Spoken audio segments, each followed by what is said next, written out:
And welcome back to IAEE TV, sponsored by TMS. I'm Bob Fryer with CNTV. We've got our friend Dan Hoffend, Executive VP of ASM Global. How are you, sir? I'm great, Bob. Thanks. This is one of your venues right here. LA Convention Center, yes, it's one of our venues. We have 87 convention centers worldwide. Wow, 87 convention centers, but you also do stadiums and so forth, right? Stadiums and arenas too, a couple hundred. So it's over 300 facilities total that our company manages. My portfolio is the convention centers. What is it that you guys actually do? Because the convention center is owned by somebody else. You guys manage. How does that work? Right, we manage the facilities for the city.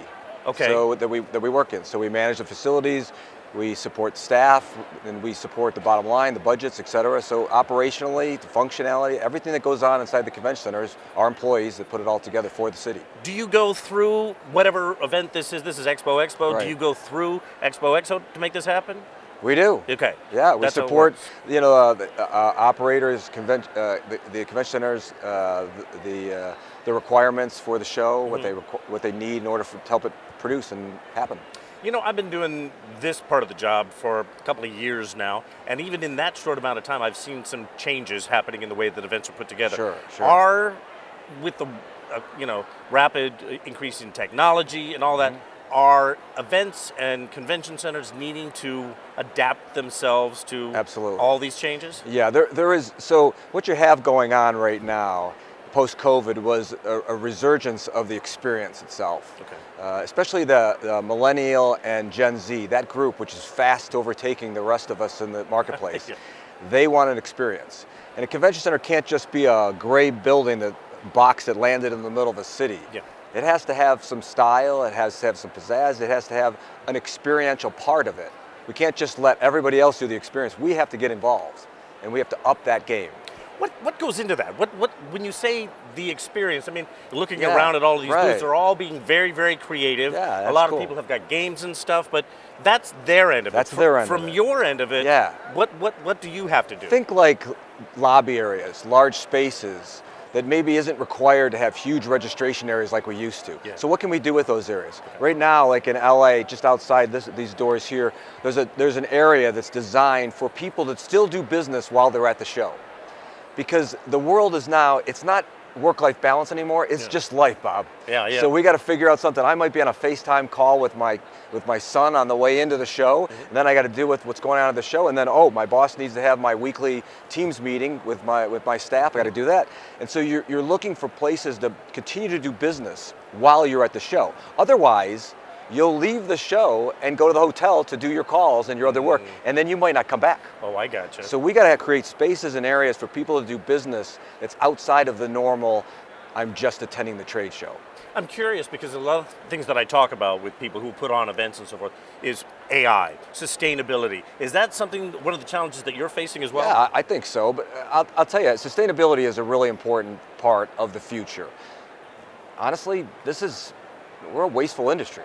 We got to improve upon that. So what we're doing is we're designing like levels of sustainability. Look here's what you get because you're coming to the LA Convention Center. We've got a sustainable program to recycle. But if you want to improve that and increase the sustainability, reduce the carbon footprint, we can do that.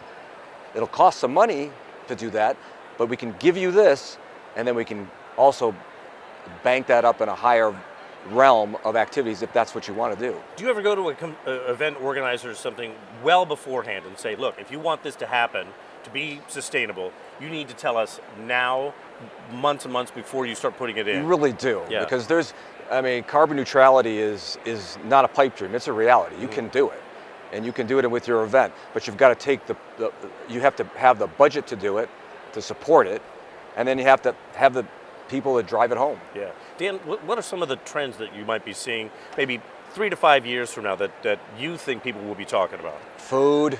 Food? Food. You know what, Bob? I'm still waiting for that time. I got it yesterday, believe it or not, here at the LA Convention Center. Okay.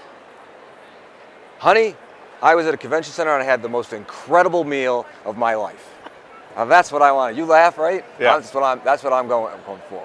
I want high-end food, I want high quality, I want experiential food and drinks, etc., to really pick up the game.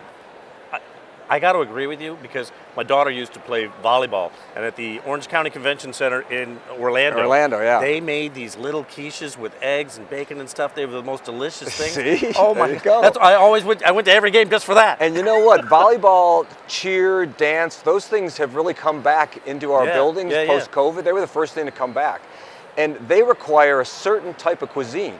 You can't give them show dogs. You got to give them a higher quality thing to keep their energy up. They're athletes, yeah. And I think that's true for a lot of people. And that, you know, as the Gen Z and millennials really take over the marketplace and as the attendees to our facilities, are we doing everything that they require in their lives? And the work, are we creating a place where they can continue to have a family life and they can also be part of the show and engage, et cetera? Are we designing these to be that of the future? It's not me and my dad's group that do this anymore. It's how do we design it for the future for the talent that's coming into our building. Always got to adapt. Always got to adapt. Right on. I'm in.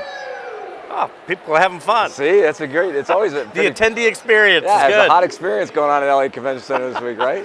Dan, good to talk to you, my friend. Bob. Thank you so much. Thanks for being always here. A pleasure, man. All right. And again, for IAEE TV, sponsored by TMS, I'm Bob Fryer with CNTV. Thanks so much.